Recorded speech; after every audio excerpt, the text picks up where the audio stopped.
This is the Lone Crater YouTube. We hope this video helps. You begin by confirming the circuit is de-energized and locked out, safety first. Next, choose the terminal block style that matches current and wire gauge because proper contact prevents heating. Strip about 6 to 8 millimeters of insulation and make sure you don't nick the conductor. Damaged strands reduce strength. Once done, fit ferrules or tinned ends for stranded wire to ensure consistent clamping. Position the block on its DIN rail or panel. Tighten initial screws, just enough to hold parts in place.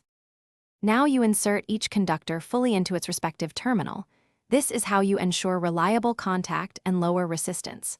Make sure the conductor end reaches the contact point, then tighten the screw to the manufacturer's torque specification because over or under torquing causes failures. If no spec is listed, tighten in controlled increments, checking pull resistance. Once secure, label each terminal or use a marker strip so tracing and maintenance are fast. Finally, tidy wiring with cable ties to prevent strain on connections. To finish, perform a visual and mechanical check. Look for loose strands, exposed copper, or misaligned conductors because these produce faults.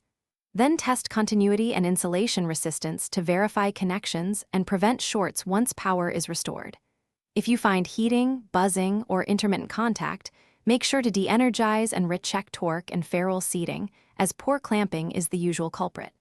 For stubborn problems, swap the suspect terminal position to isolate the issue, and retest before Thanks for watching. Consider subscribing if we helped you.